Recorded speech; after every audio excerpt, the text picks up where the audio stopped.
The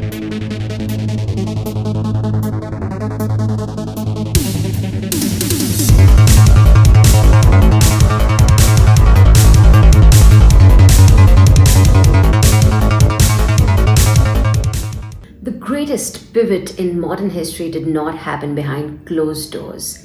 It happened right in front of your eyes, disguised as a joke. Over the last few years, while retail investors were losing sleep and their life savings arguing over dog-themed meme coins, the Wall Street was quietly executing a master plan. The world's biggest banks did not want a coin or a random crypto. They wanted infrastructure. Today we're exposing the trillion-dollar real-world asset boom. I'm going to show you how traditional finance rebuilt itself on the blockchain and why now they are begging Web2 talents to run and come help them. Welcome back to Keeping Up with Crypto. I'm Varuni, and if you work in traditional finance, banking, tech, law, pay very close attention to this because history is rewriting itself as we speak.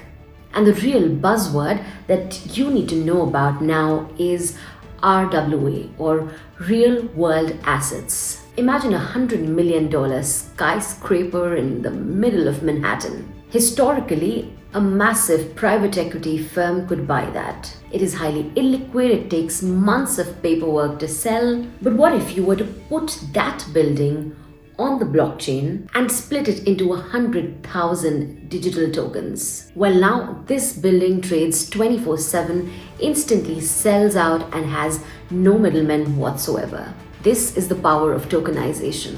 We aren't talking about digital art or NFTs anymore when we say tokenization. We are talking about tokenizing US Treasury bonds, private equity funds, gold, and even real estate. If you want to know where the economy is truly going, look at the billionaires. Look at Larry Fink, the CEO of BlackRock. He manages 10 trillion US dollar.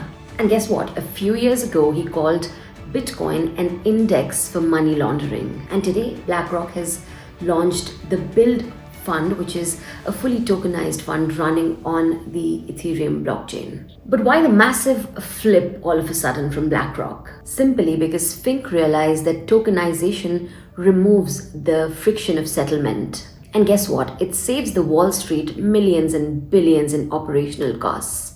Now is the time when we can finally say that the Wild West of crypto is over. The institutional era is here, and it sure seems like it's here to stay as billionaires flock towards real-world asset tokenization. Despite all of this, the Wall Street has a multi-billion-dollar problem at its hands right now. They have the technology, they have the capital, but what they don't have is the right talent. You see, a traditional bank can't just fire up a blockchain, start selling tokens, tokenizing real estate. It takes a bit more than that.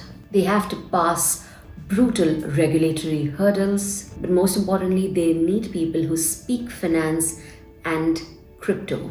But right now, there is actually a massive void when it comes to the right kind of talent in the Web3 space. You must be wondering how all of this ties into you. Well, this is exactly where you come in. There is a toxic myth that to be in Web3, you have to be a hardcore tech developer. That is entirely false. Right now in Web3, the highest paying, most aggressive hiring is happening in operations, finance, and regulations. If you're a compliance officer, a corporate lawyer, maybe a marketing manager, a content strategist, or a traditional finance product owner. Well, if you're any of those, you are currently sitting on a gold mine. Protocols and tokenization firms are paying a hefty amount to poach in traditional finance professionals who did wonders in their field and now can execute the same blueprint for Web3.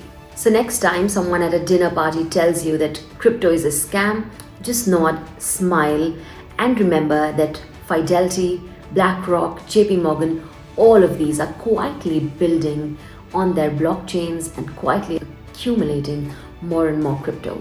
You only have two choices here. You can either be a spectator of the largest migration in the space of tech and finance, or you can build from within and be an architect in this space. And well, if you want to be an architect, you're absolutely in the right place, because at Keeping Up with Crypto, this is exactly what we're going to talk about. We will break down the skills, the tech, and the career moves that you need to dominate in Web3. So without further ado, hit that subscribe button and maybe share this with a friend who's still stuck in their boring Web3 job so that they can make the switch. I'm Varuni, this is Keeping Up with Crypto, and I will see you next week with a lot more updates from the Web3, crypto, and blockchain space.